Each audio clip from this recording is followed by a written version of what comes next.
Greetings, this is Carl from the Center for Excellence in Teaching and Learning, and today we're going to look at an active technique to use within Zoom using the polling feature. Essentially, we're going to create a quick general poll that you can bring up at any point in the meeting or classroom experience. Let's see how to do this. Now, I have already created this meeting, so in order to add polls, I want to make sure that I have a meeting that I've already created. Perhaps you've already created your classroom meetings, that sort of thing, but it needs to have the time set reoccurring, all that good thing you've done 100 times up to this point.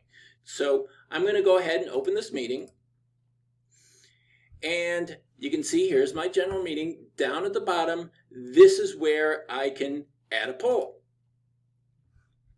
And I'm going to title it General Poll.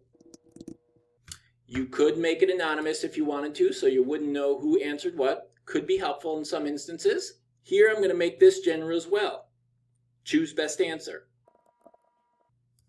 And then just set my options. I figure for the most part, most of my questions may have 4 choices. I'm also going to add a true and false. And then save it. And you can see right down here, that poll is ready to go. Now let's take a look and see what this would look like inside a meeting. Now in this meeting, I've brought myself in as a participant on another computer so that you can actually see what it looked like from both angles. From myself here as the host or professor, and then from the participant in the meeting. So let's take a look.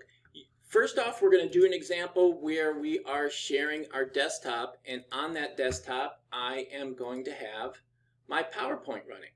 So I have my PowerPoint. I could have several slides, however I set this up, but in a particular slide, I've got a poll. So what I'm going to do is go up into my toolbar that has come into the top here and click polling. And because I have only that one question in my meeting, that's the poll that's going to come up. And you can see here, I could say, okay, what I want to do is take a minute, and then when you're ready to receive that answer, you're going to launch the poll. And here's where you'll be able to see the results come in and see how long you've had the poll open. So after they've thought up the answer, we're going to go to the participant screen now, and they could choose one, and they'll click submit. And you'll see those answers come in as the host on your screen. And you can see that we've had all the participants. You could wait here as long as you needed to get a majority of the class entering so that you would get a good feel for where the students were on this particular question.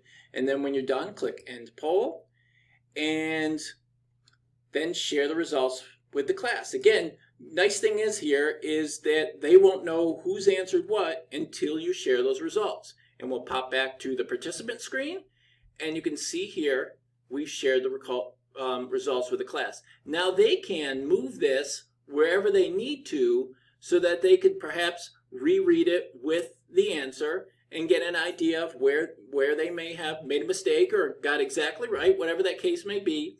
And then when you're done, you can click Stop Sharing, and it'll disappear from the participant screen.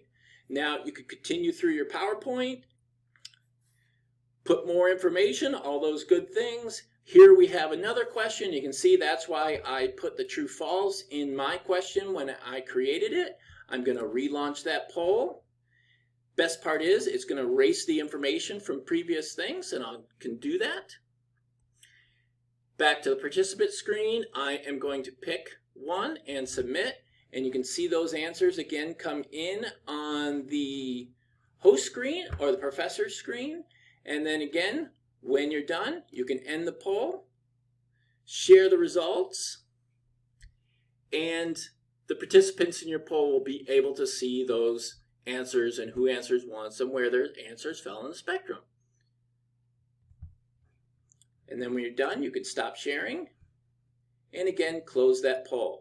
Now, you could go through your entire PowerPoint, escape out here, and stop the screen sharing your PowerPoint, But then again, just in your general discussion points, if you're sharing just your video feed with your class, you could easily then just bring in that poll. Hey, I got a quick poll. I want to relaunch that poll. And before I, just give me your best answer at A, B, and C. Which one of the three choices that we discussed do you want to choose? Let's take a vote. And again, everybody, this could be a nice, since we marked that question anonymously, they can answer, and as those answers come in, you'll be able to see that you get a majority of the people participating. And then when you're done, you could end that poll. Once again, it's there. You could see it. You could see what the results were, and then share those results with everybody in the meeting. And again, this works just like any other window. You can pull it out of your way if you want. And then when you are done, stop sharing. You could close your poll and continue on with your meeting. And that's essentially it. I'm happy to help if you have any questions about polling within Zoom or how to create that polls or other ideas or ways that you could use it. So reach out to us at cetl@une.edu. Again, cetl@une.edu. Be well and have a great day.